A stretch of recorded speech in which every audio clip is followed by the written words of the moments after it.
IVM.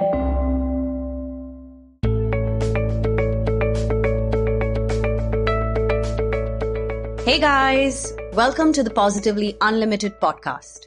I hope that you have been enjoying this specific series of A to Z, where I've been talking about all things relationship. In our times, love is a complicated game, but we're slowly learning to cruise through it, whether through dating apps or resisting the whole arranged marriage space and then eventually meeting that special someone exactly through that route. However you may find love, know that everyone is meant to be loved. Everyone will find love if that is what they desire, if that is what they choose. So on this note, let me get this particular episode started. And this one is especially for all the single people who tune in. On this episode, I'm going to be speaking a bit from personal experience and a bit from what I have been observing. Now, I know that a lot of us meet people through dating apps. And I also know that when we meet somebody and you feel that connection and you feel that surge and that happy high, and your hormones are obviously doing their thing, you want everything to just work out smoothly. And before you know it, you've written this entire storybook of love in your mind and you're trying to make things fit. Well, today's topic is no means no. I know that all of us know this phrase in a specific context, which is that when a girl says no, she means no. And that's to do with sexual advances. However, today I'm talking about this particular phrase from a slightly different angle. And in order to explain it correctly, I'm going to be using two stereotypes. Yes, two situations that a lot of us have faced, two situations that a lot of us have put ourselves in, and two situations that a lot of us have had to wiggle out of. But first, I want to just take a moment to explain what I mean when I say no means no. Well, when you are saying no to something internally, for instance, if you have this laundry list about what is okay for you in a guy or a girl, or what is okay for you in a relationship and what is not, you have a clear list of your no's. However, when you meet this particular person, when you fall in love, or when you are attracted to this person, we allow the person to convince us into changing our no into a yes. And that is where you are setting yourself up for failure, you are setting yourself up for a disappointment and even a heartbreak. Now let me pull out the first stereotype that I spoke of. It's when a girl who is on a dating app is swiping right with a very clear notion that she does not want to indulge in casual sex. She only wants to be intimate with somebody who she is in love with and in a committed relationship with. However, this girl swipes right on somebody who in his profile had mentioned that he is looking for something casual, and they start chatting. Now, the first mistake, if you guys have listened to the episode Lust, then you know this particular mistake. And that is to swipe on somebody who already has the word casual ticked in their profile when you are looking for something serious. But here's what happens after that.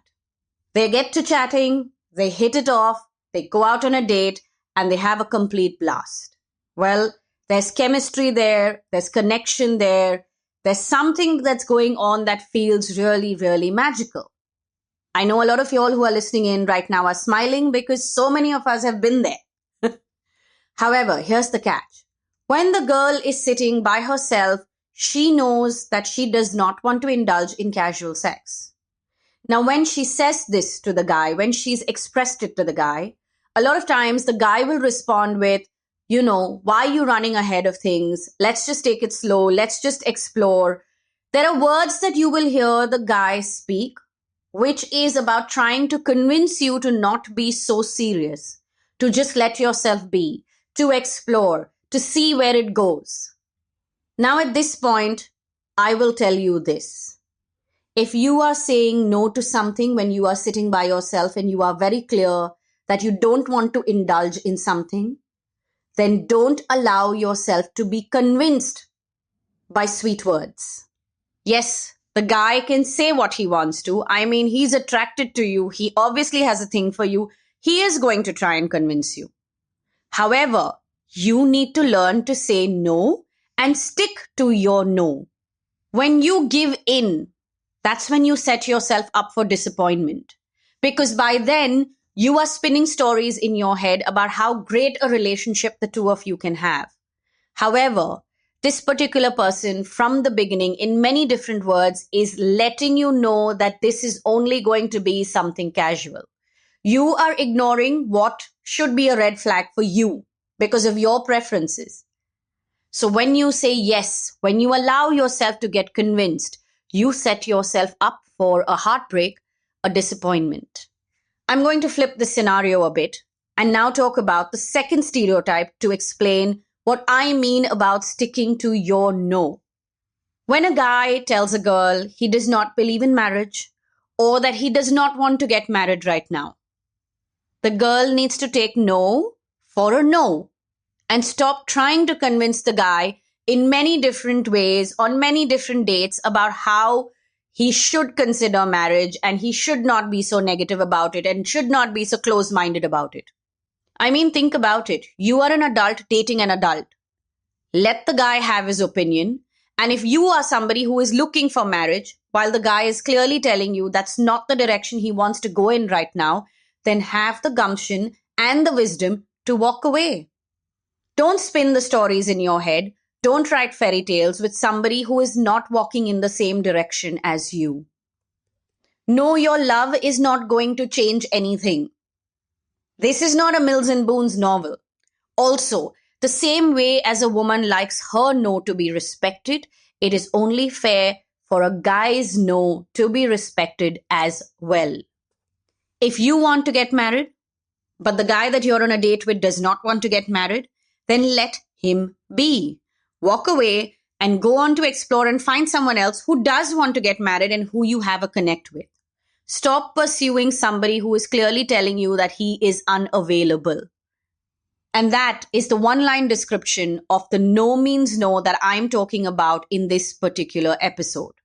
Whether you are a guy or a girl who is looking to find love, stop pursuing somebody who is clearly unavailable, who is telling you in many different ways that they are not going to be emotionally, physically, intellectually available to you or for you in a particular relationship. They are telling you clearly that that's not the direction in which they are walking. Stop allowing yourself to get convinced by people who are unavailable to do things that you are not okay with, and stop trying to convince people to do things that they don't want to and trying to force them to be available to you.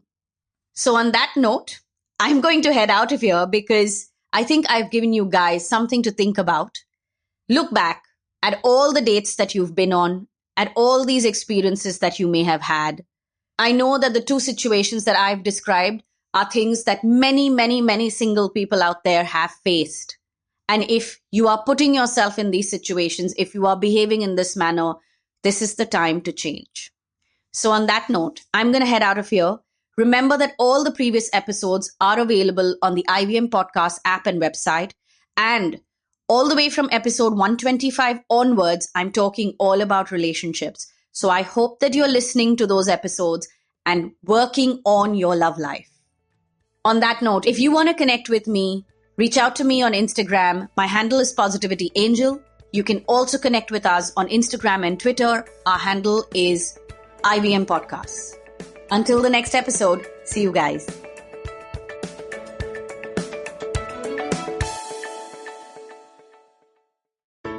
I hope you enjoyed that show. If you aren't following us on social media, please do. We're IVM Podcasts on Twitter, Facebook, and Instagram. Want to wish you all a happy Diwali. Hope you had a great festive season. It's been a great week in terms of the kinds of guests we've had and the kind of conversations we've had on the network this week. Do definitely check some of these things out. On This Round's on Me with Gauri Devidayal, she had a great conversation with Garima Arora, who's one of the best known chefs in the world. It was just absolutely riveting. Do check that out. On States of Anarchy, Hamsini Hariharan spoke about chronicling India's different wars. Again, really interesting episode. Check that out. Ashton had a very interesting episode on his show, The Habit Coach. It was called I Don't Feel Like Doing Anything. It's about how to overcome malaise just generally, and I thought really, really interesting stuff. Kumi Vayana was the guest on Cyrus Says on Monday's episode last week, and she's an educator, and my God, it was such a fascinating conversation talking about the way education functions in India and some of the changes she'd like to see. Just really, really interesting stuff. Do give that a listen. On Uncle Please Sit, Anupam Manur was there with Joel and Tushar talking about the Indian economy, part 1 of a 2-part series. Second part will be out this week. You should definitely check that out. Lastly, I want to talk to you all about the Filter Coffee podcast. Karthik Nagarajan, who hosts that show, is on a little bit of a break. He's back with a banger of an episode. It is with Himura Maya, who used to run Landmark Stores, and they talk about the culture of bookstores and quizzing and all kinds of stuff. Really interesting conversation. Do check that out. And with that, I hope to see you again next week. Remember the last vacation you took? What about the one you took 3 years ago? Okay, how much do you really remember? It's a question I've asked myself often. Over a decade of traveling the world. Hey, I'm Utsav, and I do not travel the world for a living. I have a full-time job and responsibilities, but I have made traveling the world a priority. Priority enough that I negotiate extra leave in my job contracts, obsessively track my frequent flyer miles, and I'm willing to take off at the sight of a cheap ticket. Yes, I am cheap. I have lived and worked in 3 countries. I understand human behavior for a living. And these experiences have given me unique insights into places, people, and culture. With over a decade of travel behind me, I increasingly realized one thing, that we cannot see everything. So whatever we see, we must see deeply. Because as the film of memory decays, the imprints which will stand the test of time are the ones felt by the immersion of the senses, not by fleeting encounters with them. Postcards from Nowhere is an immersion into the world of slow travel, one story at a time. Tune in every Thursday on the IVM Podcasts app, website, or wherever you get your podcasts from.